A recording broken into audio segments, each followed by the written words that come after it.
Apocalypse Now, 6 Biblical Signs of the End Times. These are signs of hope, not despair.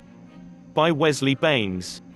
While the Bible makes it clear that no one knows when the world will end, it also says there will be signs that Jesus' return is approaching.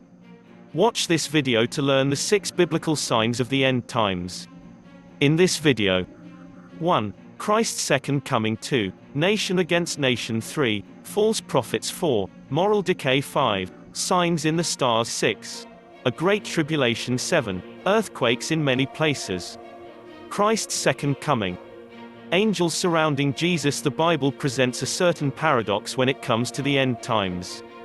On one hand, we have Mark 13:32, which tells us, "But about that day or hour no one knows, not even the angels in heaven, nor the Son, but only the Father." So the angels in heaven don't know when the end is coming. Not even Jesus, himself, knows when he's coming back, it seems.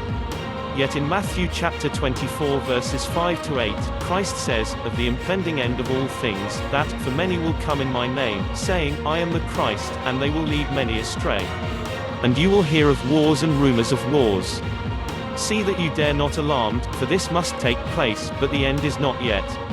For nation will rise against nation, and kingdom against kingdom, and there will be famines and earthquakes in various places. All these are but the beginning of the birth pains." So we're told that we cannot know when the end will come, yet we are given definitive signs that foretell its coming. How can we make sense of this?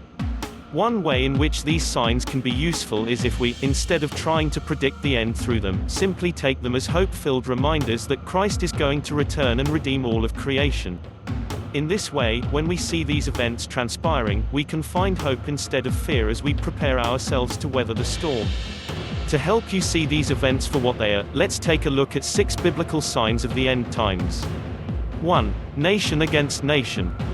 In Matthew chapter 24 verse 7, Christ gives us one of the signs, saying that nation will rise against nation, and kingdom against kingdom.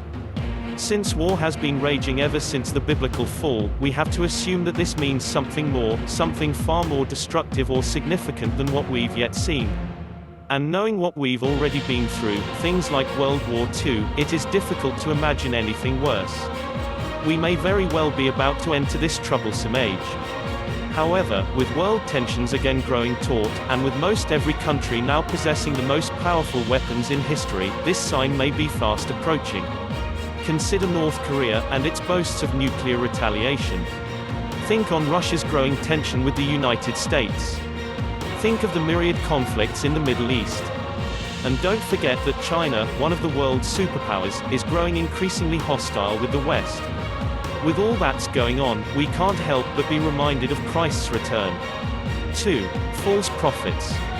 In Matthew chapter 24 verse 24, Jesus warns of another sign, saying, "For false Christs and false prophets will arise and perform great signs and wonders, so as to lead astray, if possible, even the elect."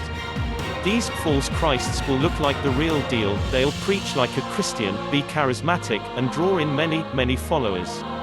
Those followers will sincerely believe that, in following these people, they are doing the work of God. But in reality, these false prophets are not of God at all. Their messages will be subtly corrupt. They'll even perform miracles. This brings to mind many a corrupt religious leader. But there is a way we can discern who is true from who is false. Christ, in John chapter 14 verse 21, says, "Whoever has my commands and obeys them, he is the one who loves me. He who loves me will be loved by my Father, and I too will love him and show myself to him." If we steep ourselves in the study of Christ's life, we can plainly point out those who are not like him. So study up, and be prepared for the false prophets. 3. Moral decay. In 2 Timothy chapter 3 verses 1 to 4, Paul writes of a sign, "But understand this, that in the last days there will come times of difficulty. For people will be lovers of self, lovers of money, proud, arrogant, abusive, disobedient to their parents, ungrateful, unholy, heartless, unappeasable, slanderous, without self-control, brutal, not loving good, treacherous, reckless, swollen with conceit, lovers of pleasure rather than lovers of God." Again, since human beings have always been all of these things, we must assume that these traits will occur at an unprecedented level, more brutal, more heartless, and more greedy and proud than ever. The fall from God-inspired morality to relativity is a mark of the postmodern age. Ours is a society that has become suspicious of anything labeled truth, and this may very well be the beginning of this sign. Moral relativism allows for the creation of personal codes of morality, of personal interpretations of truth. Everything is up to the individual. This may eventually allow for the extreme behaviors listed in this sign. Remember the fruits of the Spirit: love, joy, peace, forbearance, kindness, goodness, faithfulness, gentleness and self-control. Live by these, and you'll avoid the trap of moral decay that so many are destined to fall into. 4. Signs in the stars. In Luke chapter 21 verses 25 to 26, Christ speaks of the sky, saying, "And there will be signs in sun and moon and stars, and on the earth distress of nations in perplexity because of the roaring of the sea and the waves, people fainting with fear and with foreboding of what is coming on the world. For the powers of the heavens will be shaken." This is an interesting one, and appears in several places in the Gospels. Some of the other verses speak of roaring in the heavens, as well as some kind of trouble in the seas. One thing that's certain, this sign will not be one to be missed. It's possible that this sign is simply speaking of human weaponry, satellite-based defenses capable of firing on the planet, missiles and bombs that streak down from the sky, and whatever other objects of destruction the human mind will contrive in the coming years. Alternately, this could, as we see in Matthew chapter 24 verses 29 to 32, be the great sign that accompanies Christ's return.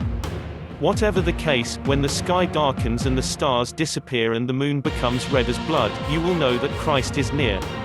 5. A Great Tribulation. The Great Tribulation is a bit of a contentious sign. Some interpret surrounding scripture to mean that believers will be taken up into heaven and spared this difficult time. Others believe that they will not be taken up until after. Of this time, Christ says that, "For then there will be a great tribulation, such as has not occurred since the beginning of the world until now, nor ever shall." This tribulation will be set off by an action of the Antichrist and conclude with the coming of the true Christ. The book of Revelation gives us a few details about what this time period will entail. God's wrath will be on the earth, the beast will be revealed, and plagues and suffering will occur throughout the earth. It may be that this tribulation is the combined effect of all the other signs. A world torn by war, inhumanity, natural disasters, and heavenly disturbances would certainly qualify as a tribulation. Whatever the case, and whatever you believe about this troubling time, keep your eyes open for it, and make sure your heart is prepared for the coming of Christ. 6. Earthquakes. In many places earthquakes play a big role in biblical prophecy. In Matthew chapter 24 verses 6 to 7, Christ says that there will be famines and earthquakes in various places when the time is near for his return. Notice the various places. We cannot point to every earthquake that happens and think the end is coming. This sign is something different, something more widespread. Like many of the signs, this will be something we're familiar with, but greatly intensified. These won't be just any old earthquakes, but something that rocks the very foundations of the earth, and so do in many places at once. These quakes are mentioned 5 times in the book of Revelation, with the final earthquake corresponding with the 7th bowl of God's wrath being poured out on the earth. This is described as a great earthquake. Such a mighty and great earthquake as had not occurred since men were on the earth. Now the great city was divided into 3 parts, and the cities of the nations fell. This is another sign that will be difficult to miss, but take care to interpret it correctly. These signs are merely the birth pains of Christ's return, as Christ himself says. Even in these frightening times, there is hope for a better world. Prepare, don't despair. Christ tells us the importance of the signs when he says, "From the fig tree learn its lesson, as soon as its branch becomes tender and puts out its leaves, you know that summer is near." That's it. That's the essence of why we've been made aware of the signs, so that we might know that Christ is near and take heart, and so that we might also prepare ourselves. So keep an eye out for these 6 major biblical signs of Christ's return. You might just be able to see a few already. Don't forget to subscribe in my channel at youtube.com/IamTR3B.